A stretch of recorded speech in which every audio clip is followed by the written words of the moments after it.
Hey guys, it's Michelle with Michelle Creations, and I wanted to show you a project that I've been working on for the last couple of weeks. This was a huge challenge for me. I didn't even know if I was going to be able to do it, but I'm glad I powered through, and I can't wait to show you. So this project was inspired by a YouTuber, Scrapping Under the Influence, also known as Jen Palmer, and she had posted this video of a photo cube that she had did last year, I think around the summertime, or it might be a full year from now, I'm not sure, but I will link her videos below in case you're interested. There were about, I think 2 or 3 in different parts, one to be the cube itself, and then another one to be the inserts, and then there was a third one for a tag book, but I opted not to do the tag book. But in case you wanted to do it for yourself, I will link them below for you to check them out. So Jen, if you're watching, thank you so much for your inspiration because I really love doing this. I really wanted to give this to my mom for Christmas, but as you well know, it's February and that did not happen. But I didn't want to not do it because it looks so cool and I thought it would be really fun to do. My mom has 2 daughters and each has now 3 grandkids, so there's a total of 5, which is why you see 5 albums inside.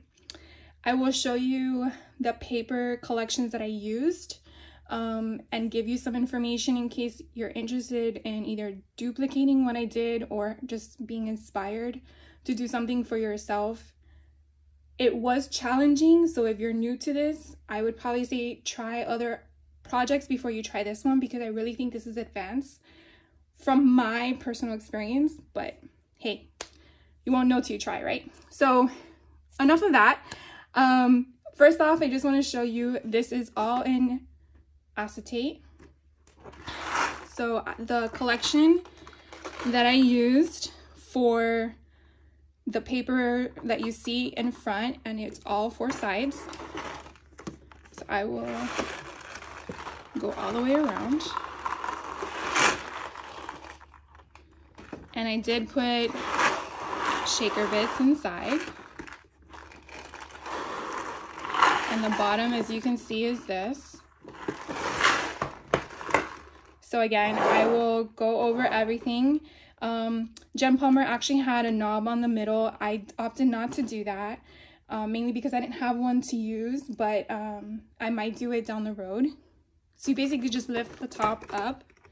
And then what I did was, these corner pieces, I did use the Tim Holtz Ideology corners.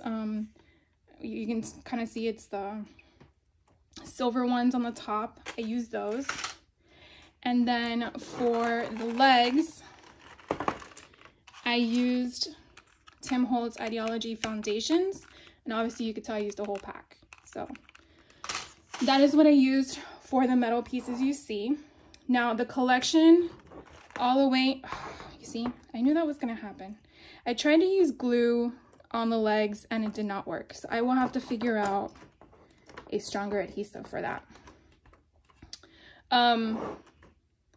For the collection around, I did use Simple Stories Indigo Garden.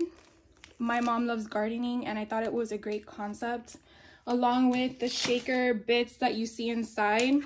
Here, let me put this back on so I can show you.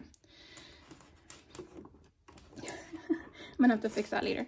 Along with the shaker bits that you see inside, I just went through my collection of random beads and I just chose them. I picked them apart, I separated them in 4 so that I can have at least some sort of symmetry on all 4 sides.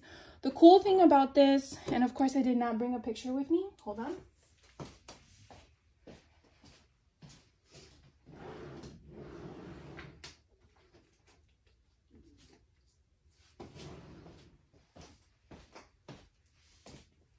So I'm going to incriminate myself. This is me at 17 years old. The cool thing about this, which kind of intrigued me about this project, is that the box that you see inside is technically appears to be floating. So that way you can stick a photo in here. Look how cool. I mean, obviously that's not the right photo to stick in there, but reason again why I chose the color concepts on the sides was for that as well. So if I wanted to put this here, trim it down, you know, you can still see the pattern behind it. If she wanted to utilize all 4 sides,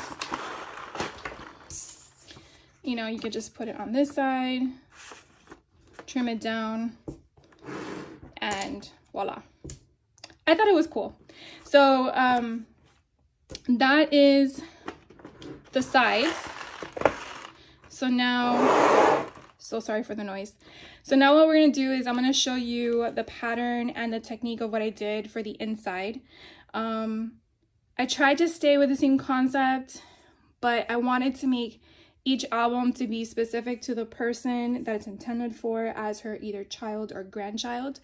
So out of the 5, the first one I'll show you is this one. And this album and this album are exactly the same in the sense of the structure. The reason why I did that was one would be for me and one would be for my sister. I did choose the same pattern paper, which is simple vintage cottage fields. So sorry. And that is this one, in case you see it better with visual. So this is a collection I used for these 2 that are here. And so what I did was, again, these belly bands are made from acetate. I did make them a little loose because when you put pictures in them, I didn't want them to be too snug. So that's why they're very, I guess, easy to take off. And so you basically will have, let's go a little closer, the album as such. So you just open it up and then open again, and I'll just go side to side. So on the left side, it actually has a way to go up, flap it down, and go this way again. And on this album, because the other one I did backwards by accident, complete accident, you open it like this, and then you have more flaps. Now, obviously, you can make this how you want to. I just took her concept and ran with it. She didn't have an option to put a tag inside, and of course, this is not sticking down, so I probably have to add more glue. I guess this is what happens when you are in a little bit of a rush. There we go. So, I'll probably have to put more glue down. And then on this side, you have an acetate flap. And then I just put in a blank cardstock. Now, Jen Palmer did have a way, before adhering this pocket down, that you would have like a little brad tab to keep this closed, but I didn't have a problem with mine, so I didn't do that. But you can opt into doing something like that if it's giving you a problem staying down. And then on the right hand side, you have the same concept as the left, and that is with a flap up. And then you open to the right. Very simple and cute, and I like that. So that was this one, and the second album is typically the same in the size and structure. Again, you open it. This was the second one I made, so as you can tell, it was a little bit more cohesive as the first one, but that's just my prerogative. And you can see that they're opposites. So here you have the same thing, the flap up, if I can open it. So you have that, and then it goes to the left, and then I did put a little pocket here. And then you close it, and then here is the flap.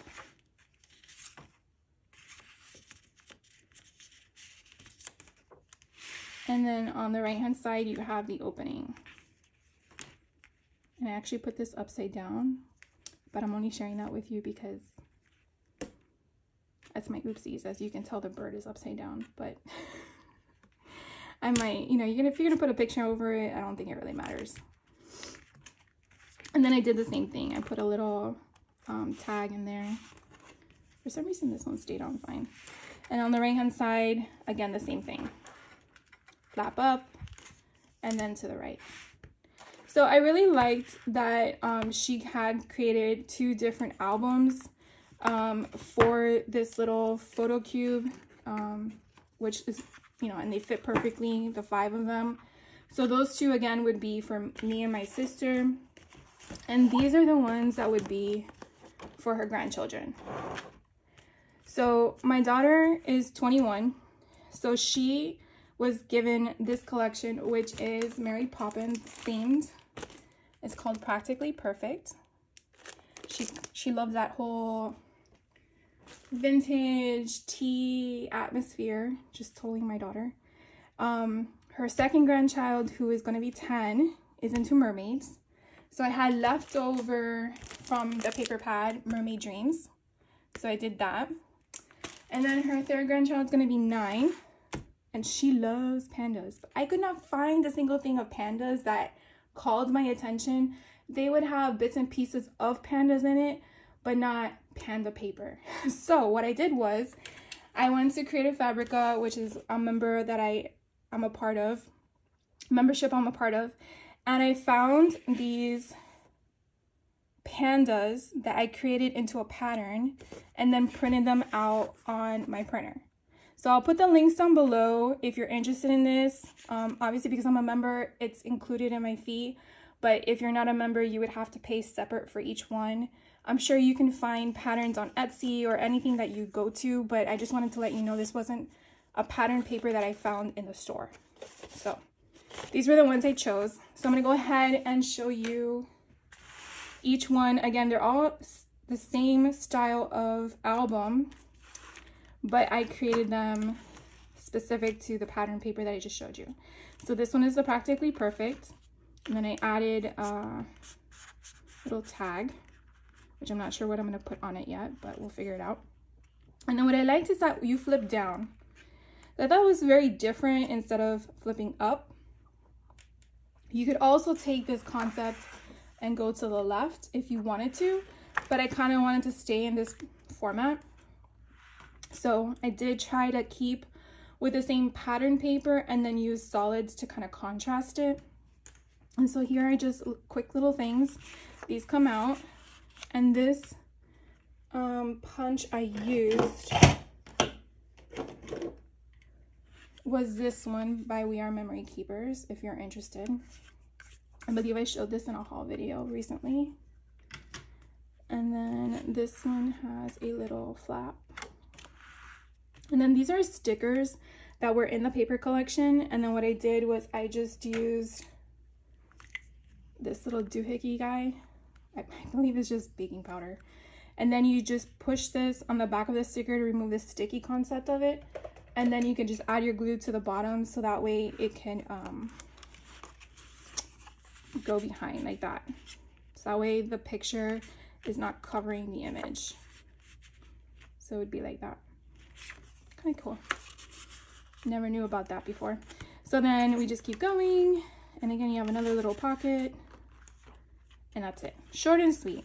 It's kind of like, to me, what a grandma would call as a brag book, but you just would keep it in your house. You wouldn't carry it in your pocketbook. So that is this one. And then the next one is the mermaid one. And I tried to have each of them with a opening page, or a title page, I guess. And it has the same thing, so a little tag, and then you open it and you just flip it, and then this has,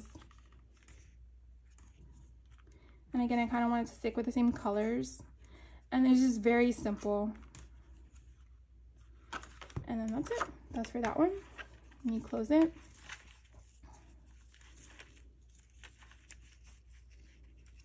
Of course, this one is not wanting to work with me. There we go. And then this is the last one, and I have to say that this came out super cute. I was a little afraid because, again, it's something I created, so I didn't have any ephemera pieces or anything like that. But recently my niece had a birthday party that was panda oriented, and her dad had gotten off of Amazon all these panda stickers. So I had stolen a bunch of them with the intent of making her an album.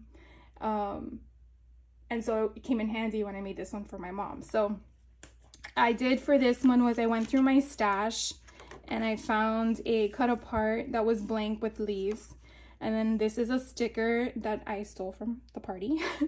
And then this is from the stamp set for Tim Holtz, one of his, like those ones you find at Joann's. I don't have it in front of me to show you, but if you want to know which one that is from, I will show it to you later. So then you just, again, flip through.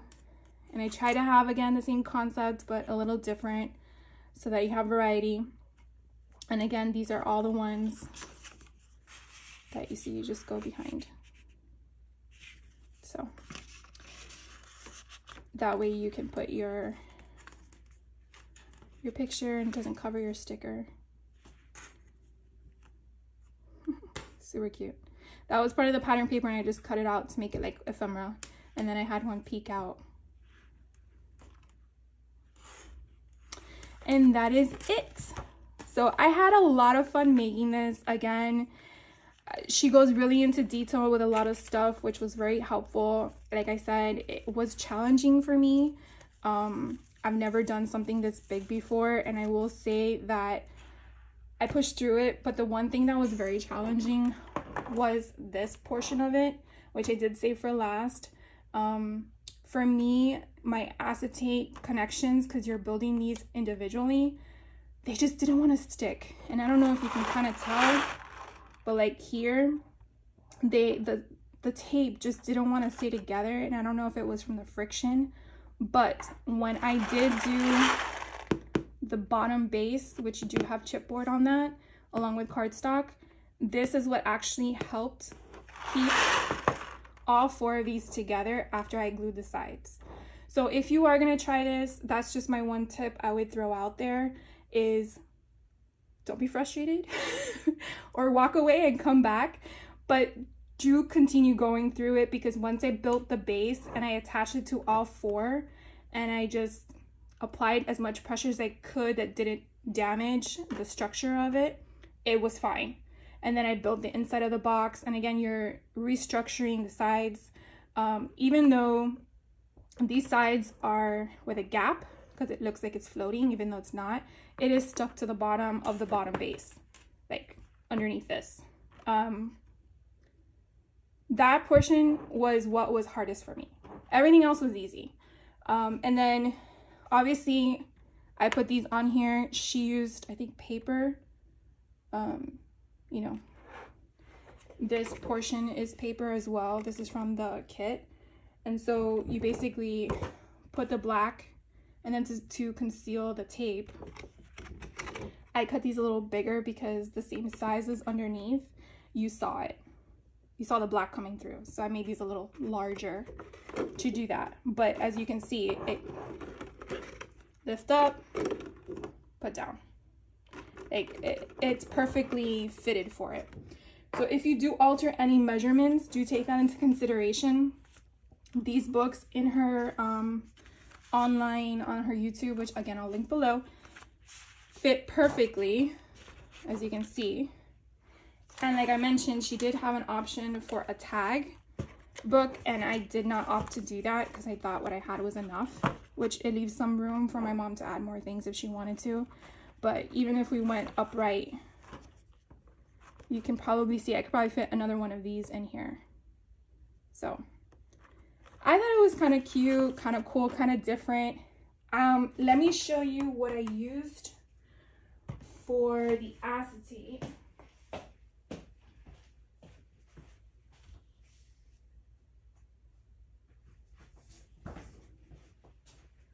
Now, I'm not sure where you guys get your acetate from. So I found that the Cricut clear acetate sheets are thick enough for me, and that's what I use this out of. I want to say it's 1, 2, 3, 4, 5, about 5 sheets of acetate. And so how much does this one come with? Does it say?